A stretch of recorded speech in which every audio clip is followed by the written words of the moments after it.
It's my pleasure to introduce to you Mayor Tim McGallian.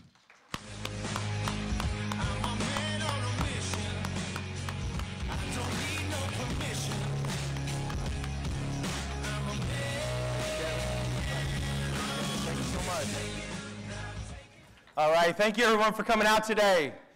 Hopefully everything was great. Meal? Good? Fantastic. Thank you to our house staff. Thank you to everyone who's taking care of us today. Give them a big round of applause.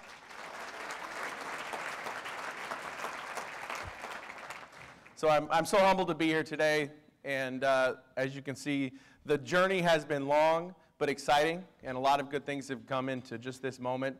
And it's been fun to be able to look around the room, and all of you have been a part of this journey. And so the journey continues is really what happens at this point. So as mayor of the city of Concord, my job is to make sure we move forward, fight hard, and succeed every day.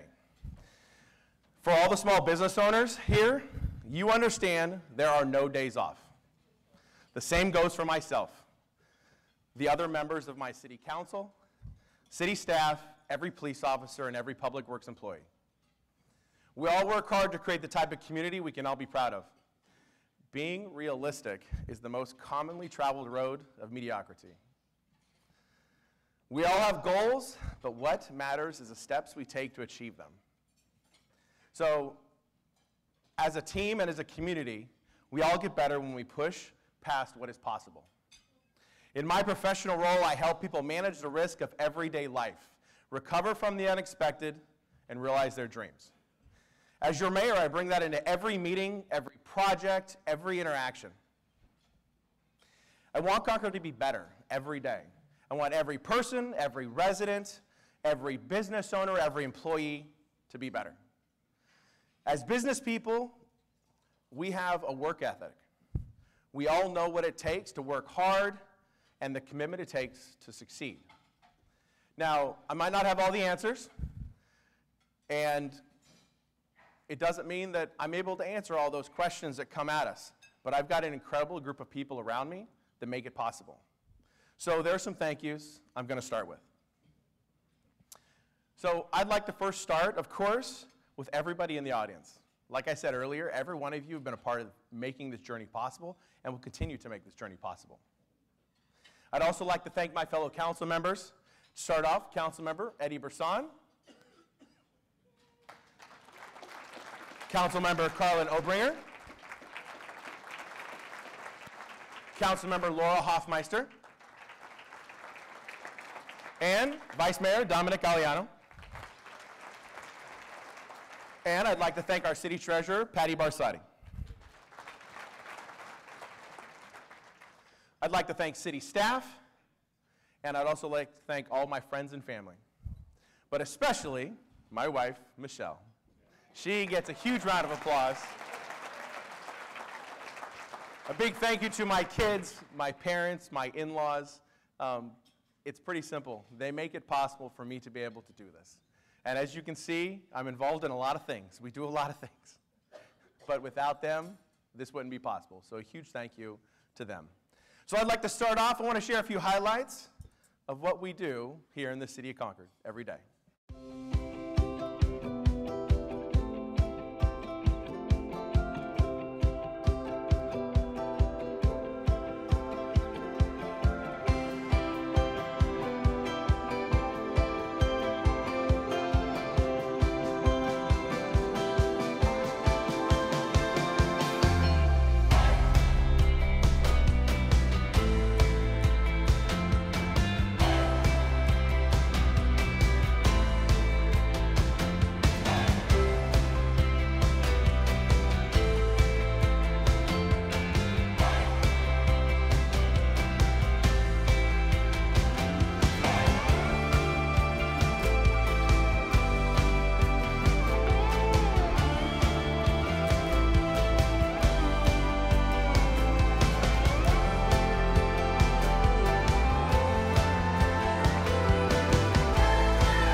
love where we live, work hard, and play.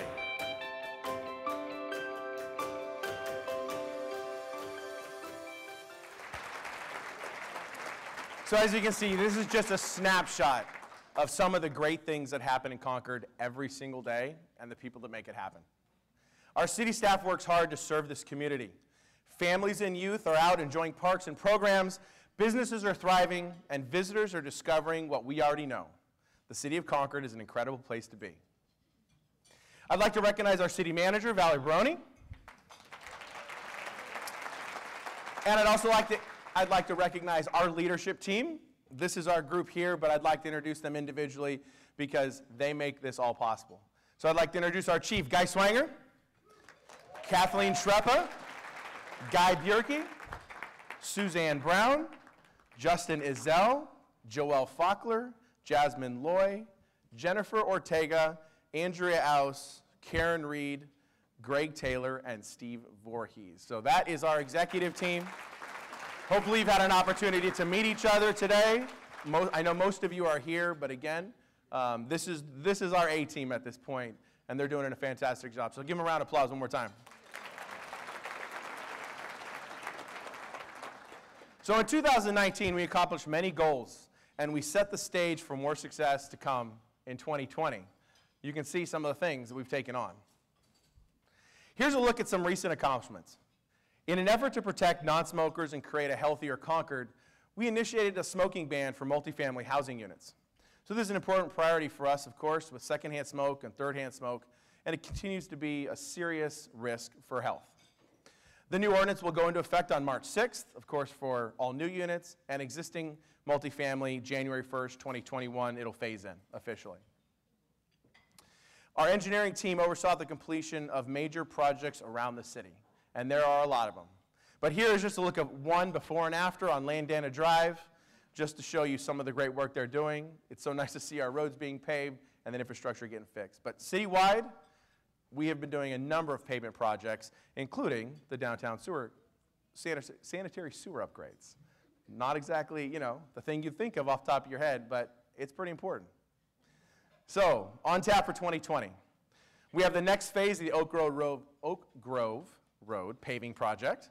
And how many of you know where Dankinger Road is? You know what this means to know that that reconstruction project is going to happen this year. So that's a big deal, and we're pretty excited about it. These are some of the most heavily traveled roads in all of Concord.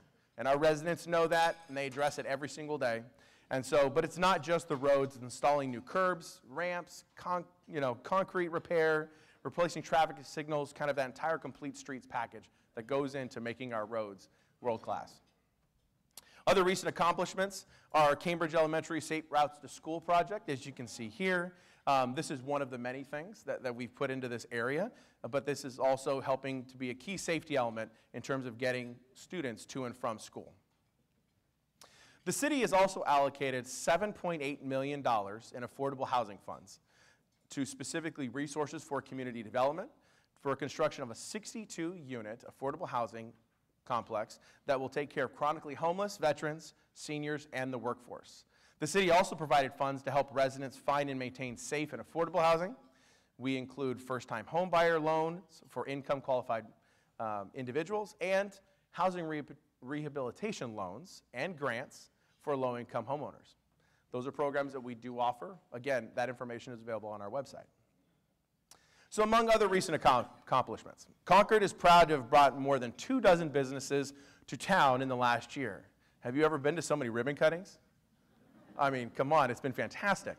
Just a few of the notable businesses that we've been able to bring to Concord. We've got the Yard House, Cinnaholic, Barnes & Noble, Dave & Buster's, and let's not forget, ATG Escape Room. Hopefully nobody's still left over there at this point. But we've also seen some fantastic expansions and relocations for existing businesses, and we're happy to have them call Concord home. So speaking of visitor attraction, we are so impressed by the success of Concord's own Tourism and Business Improvement District, or the TBID, known as Visit Concord. This year alone, the hotels brought in more than $45 million in revenue and booked 360,000 hotel nights. That is pretty impressive. That equates to an 82% increase since 2013 when that was first established. So their efforts in networking and getting the word out and bringing people to Concord has been absolutely amazing. And by the way, have you followed them on social media? They have an incredible social media campaign and have made over 10 million impressions worldwide. Just a few weeks ago, Visit Concord opened their new visitor center down at Salvio Pacheco Square. Show of hands, who's had a chance to visit? Okay. So go on by, check out our visitor center. It's a fantastic place. There's all kinds of new things you're going to learn walking through there. So, as you can imagine, a city of our size has many priorities. Here are just a few that I'd like to highlight for you today. Simple list, right? But not quite. So, quality of life. Concord is an amazing place to live, work, raise a family. We're welcome and inclusive. So through our Parks and Recreation Department, we truly serve the entire community from preschool all the way to people living out, seniors living in their golden years. We have 28 parks, 88 outdoor spaces available for rent. We have a beautiful Olympic-sized pool, 2 preschools, an 18-hole golf course at Diablo Creek, more than 90 unique health and wellness classes that we offer. And our very own camp at South Lake Tahoe, Camp Concord. How many of you had an opportunity to actually visit Camp Concord? If you have an opportunity, you've got to check this place out. It is a fantastic place to take the family over the summer. So throughout the year, one of my favorite places to hang out is, of course, in Concord's living room, otherwise known as Todos Santos Plaza. So Music and Market begins on May 28th, and we have a fantastic lineup for you this year. We're really excited about the people they're going to be bringing on stage and the different activities that are happening in town. So mark your calendars, and of course, let us know. We have sponsorship opportunities available that help us offset the cost of these programs. But among some of my more favorite events, the Springs Brews Fest is coming up, and of course, it was mentioned, the Concord July 4th Festival and Fireworks, kind of a crowd favorite for me. I'll be there. Hopefully, you can all join us this year. And the Taste of Concord, and the Mayor's Holiday Tree Lighting and Sing-Along. So you get to watch the mayor sing. It's not always the best, but we try. We have fantastic backup singers, of course, with my city council and city staff. We're working on our shtick for this next year. So, and not to mention, did you know that we own our concert venue? So the Concord Pavilion is an unbelievable place to be able to check out live shows. So this year is probably one of the best years for a lineup. Have you already purchased your tickets to Journey or Maroon 5? Because I have. And I'm really excited about what the lineup looks like. So if you haven't already bought your tickets, front row tickets are available, just in case. Check out the Pavilion box office or livenation.com. So Concord is a place where people want to locate or expand their businesses. We continue to open new restaurants and retail locations throughout the city, and we're really proud of our different shopping centers. The Veranda Shopping Center, the Willows, Sun Valley Shopping Center, Park and Shop, the shops at Todos Santos Plaza, Monument Plaza, and the Clayton Valley Shopping Center. Our businesses are strong, and we continue to seek out opportunities to bring new businesses to town every single day, and a big thank you to our economic development staff. They do a fantastic job making sure that they connect those dots to bring people here to Concord. So we continue to see significant interest from restaurants and retailers who want to move to Concord. On the horizon for 2020, we can expect to see the likes of Texas Day Brazil, Doppio Zero, Devil and Angel, and Outdoor Supply Hardware at the former site of the Osh at the Clayton Valley Shopping Center, and just recently announced, Sidegate Brewing, which is going to be at the former site of the Grant Street Pub and Pizzeria in downtown Concord.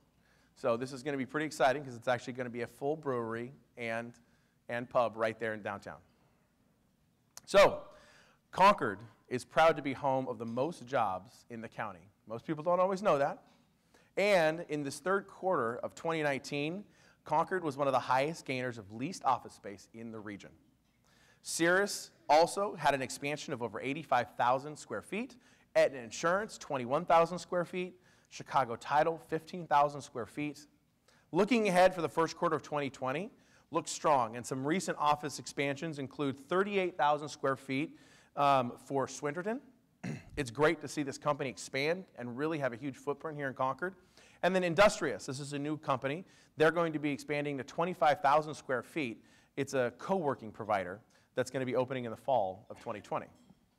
So construction on our newest housing complex is wrapping up during the first half of this year. We look forward to opening of the Renaissance Phase 2, which features 179 apartment units, and we expect it to open in May. The Grant, near the downtown BART station, and this is a rendering of that, is the next big project in the pipeline. It's a 228-unit mixed-use development, and we can expect us to be breaking ground within just a few months. So we're excited about these new things to come. Under the categories of economic development planning for the future, the council is in the process of figuring out what to do with cannabis. So, in March, we will be considering and allowing new cannabis businesses and expanding some existing ordinances that we have. We're looking at 3 retail storefronts, 3 non-storefront, 2 micro businesses, 3 new manufacturers, and additional distributors and testing labs. So this will allow for some expansion, but also some new businesses over the course of the next few months. And then we're going to be developing a competitive process for retail businesses, and request for proposals will be issued after the ordinance is adopted. More information is available on our website if you're interested and want to track progress of what's going on. So, and lastly, one of the latest crazes hitting the nation is esports. And many of you know esports is becoming extremely popular around the world and in many large cities such as Arlington and Los Angeles. So I don't want us to miss this opportunity. Local schools like Clayton Valley and De La Salle already have teams, and many more are coming online. So I look forward to pursuing this locally within our own community centers, possibly the Concord Pavilion, and with local businesses. But I want to just give you a quick clip of kind of what esports is all about. As traditional sports like baseball and football struggle with stalling viewership and an aging fan base, a new kind of sport has emerged with huge appeal for millions around the world. Esports figure to gross nearly $1 billion by the end of 2018. Like, why do you come watch basketball? Why do you go watch soccer? Because you want to see people play live. You want to have the crowd experience. You want to be here and be a part of this. It's crazy. Sports into 20,000 high schools across the country. So kids can play different video games for a state championship as they would basketball and football. Gaming's the biggest entertainment industry in the world. 454 million people are expected to watch esports this year. That's projected to grow by almost another 200 million in just 3 years. As technology evolves, and I think as more people have access to internet and computers, we're going to see esports grow to something that the world has never seen. So something new on the horizon, more to come. So I want to go ahead now and turn to public safety. The Concord Police Department is the only 24/7 service that the city provides. It's a difficult job, and we are grateful that we have incredible police officers that serve our city. And at this critical time, our law enforcement officers, they have the opportunity to work anywhere they want, but they choose Concord. And we've been successful in attracting and retaining good, talented officers that are dedicated to our community. While violent crime in Concord does remain low, the most common categories that tend to come up are organized retail theft, car burglaries, and we take those very seriously. So during the holiday months, numerous officers work through several details and make countless arrests on these crimes. So over the years, our police department has built strong relationships with our community, and our officers continue to be a loved asset. Who doesn't love the Bailando video? So, if you are not following them on social media, you should. Concord PD has over 28,000 followers on Facebook. So, but it's also bittersweet time for us right now. We are in the process of saying goodbye to our beloved chief, Guy Swanger, who after 9 years is going to be retiring. So I would like to go ahead and, at this time, give him a big round of applause and recognize him for his fantastic service to our city.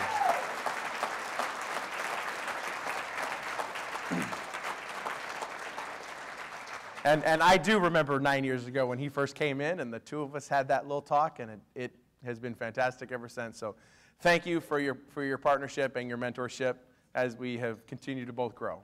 So. Luckily, we have been in the process of recruiting a new chief, and we're hoping to have somebody on board by the end of spring. So infrastructure. We've used this word a lot in recent years, but I want everyone to understand what it actually means. Many of these systems in our city that we have, they're invisible. We don't always understand what they are and what they mean, but we do have an incredible group of people that spend a lot of time making sure that our vital infrastructure is protected, is taken care of, is maintained, and continuously improved. So each day, as we're working to kind of adapt and grow our needs, we've got a lot of good people, but I want to make sure you understand this is what we're talking about in terms of infrastructure. So some other things to look at is consistent with the Smart Cities Resolution adopted by the Council in 2017. This is a picture of our fiber map. So improving our technology remains a competitive advantage and priority for the city in order to attract and support businesses and improve the quality of life throughout the city of Concord. So as we said, this is our fiber master plan. The goal is to be able to build this out over the next few years. So why is this important? So we continue to focus on expanding the city-owned fiber network down to the major roadways for the purposes of connecting our traffic signals. We recently completed a project downtown that expanded our fiber to connect 28 traffic signals and the city's corporation yard, which is kind of the hub for our traffic signal technicians. So connected signals allow for improved traffic and traffic safety. Continuing to focus on traffic system improvements using existing roadways, roadway capacity will not only facilitate traffic flow throughout the city, but it will also incorporate more complete streets projects on our roadways, allowing safety and accessibility for all of our mobility options. Another key priority for us is the development of the Concord Naval Weapons Station. So let's start by celebrating the first transfer of land that occurred in 2019 to the East Bay Regional Parks District. The city was very proud of its efforts to have worked with the Navy and the East Bay Regional Parks District to approve the transfer of more than 2,500 acres of land for the preservation of open space and endangered species, as well as the development of trails and campgrounds. This will also be the place where the Port Chicago Interpretive and Visitor Center will be built.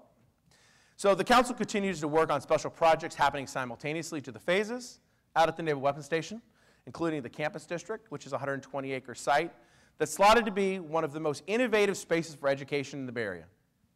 And then secondly, the Tournament Sports Complex, up to 175 acres that will not only be a huge amenity for local sports teams, but also regional and national draw for sporting events around the country.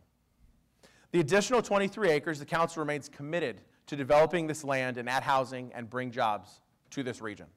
We have a great partner in 5 Point Lennar from the development of phase 1 of this project. Despite the recent impasses with the developer and the building trades in delaying next steps, the city remains committed to developing this property and working closely with 5 Point Lennar to build a world-class project right here in Concord. Our hopes is that the parties can come to a speedy resolution, and the goal is to be able to move towards working with the Navy and to move towards first transfer later this year. So, of course, we are not immune to share in many challenges that we have ahead of us. Many cities across the country are grappling with similar issues. And I say that because just returning from the U.S. Conference of Mayors and sitting around the table with mayors big and small from New York to much smaller than Concord, the same things come up over and over. But one of them has to do with budget shortfalls, infrastructure, and the growing homeless population throughout the entire country. So although Concord has had a balanced general fund budget this year, we've done so through the use of reserves in order to protect funding for vital community services and maintain current service levels. And when we look at our long-term fiscal model, we can see that the city's financial challenges increased to a $33 million deficit by fiscal year 26-27, which represents 1/3 of our overall general fund budget. So, Measure Q, which is Concord's voter-approved half-cent sales tax, expires in 2025. This will represent a loss of approximately $15 million per year in revenue, which is reflected in that $33 million. So, in addition to the expiration of Measure Q, one of the largest sources of our project deficits is our unfunded maintenance of our roads, facilities, and parks. So during the Great Recession, the city had the opportunity to make some serious cuts, and we did. And unfortunately, deferring maintenance on roads and facilities was one of the biggest and easiest ways to make cost savings possible. But over time, it gets more expensive to repair and replace this vital infrastructure. As one of the oldest and biggest cities in the East Bay, Concord has some pretty old roads. Did you know we have over 311 centerline miles of roadway, to be exact? That's a lot of roads. It's a lot of pavement. Our pavement condition is 59 out of 100, which is only fair. Last year, the city spent $6 million on road maintenance, but a recent study showed that the city of Concord needs to be spending over $24 million in order to not just stay at the same condition, but to continue to improve. So, without more investment, roads will continue to deteriorate. The longer we wait, the more expensive it becomes, and a little more difficult to repair them. So, why is this so important? So that is also why it's so important to preserve locally controlled funding so that we can control those dollars where they need to go and don't have to split it up with every other municipality. So helping our community understand these significant issues has been one of our top priorities here in the city of Concord. So last fall, we held community meetings throughout the city, including one for the business leaders. I know many of you were there. Thank you so much for attending that. But the goal was to provide the comprehensive outlook of exactly what's going on. What are our budget challenges? Where's money spent? And how are we going to address those issues moving forward? And of course, throughout that time, 88% of people went ahead and said that some new revenues are going to need to be established in order for us to move forward. As we were going through this, we had surveys sent out, and even the participants in these meetings, and every one of them said that there's no way we can continue to make cuts. We have to figure out a way to maintain our funding to be able to move forward. So, on February 25th, the council will be meeting to discuss this further, to start talking about some tactics that we're going to be taking as we move forward to try to figure out how to deal with some of these funding gaps. So, another critical challenge we face is the increasing number of individuals experiencing homelessness. Homelessness is not an issue just across the state. It's not just Concord. It's a global issue. And of course, it's something that's talked about, and we need to figure this out. But in an effort to address a lot of our issues locally, the city provides funding for a variety of programs and assists homeless individuals to access services. Our core team provides outreach to individuals where they congregate. 211 is the clearinghouse for homeless services that is kind of that point of access for our core team. And also Concord's adult emergency shelters provide temporary shelter and supportive services to homeless. The Care Center is a day center that provides services, assessments, and referrals to those who are homeless and who are at risk of becoming homeless.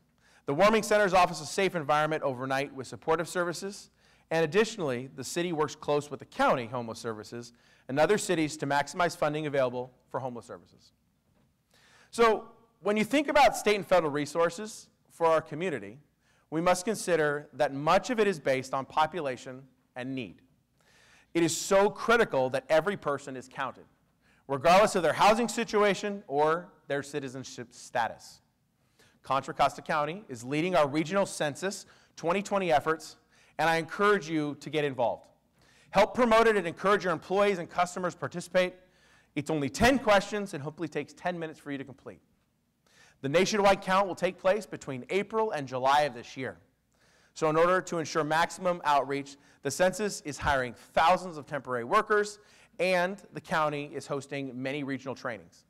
If you are interested in having a speaker come to your business or your community group, that can be arranged. Either reach out to the City of Concord or to the census website in order to set up a presentation. You can also volunteer to be a census ambassador or help educate your community about the census. There are so many different ways to get involved with the community, here in Concord particularly.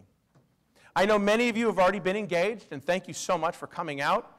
And as longtime community members and those who are new to the city of Concord, I encourage you to come out, attend my meetups with the mayor, come by City Hall. I have office hours on Tuesdays and Fridays.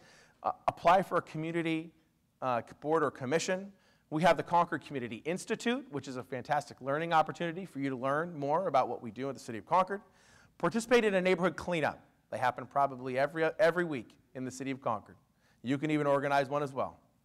If not, sign up for our news alerts on our website. We've got town hall surveys constantly going out. We're looking for your feedback. And of course, follow us on social media. So, with that being said, at the end of the day, people in Concord make this community what it is. You make Concord what it is. Council and staff are dedicated to the success of the city, its residents and businesses. We are eager to work in partnership with our community to help Concord thrive. I want to encourage everyone to think about how you want to join us. Together, we can achieve our mission to make Concord a city of the highest quality. Concord, where we love where we live, work hard, and play. Again, thank you so much for coming out today. I appreciate everyone here in the audience, and again, I look forward to working with every single one of you to move Concord forward. Thank you so much. I'm a man on a mission.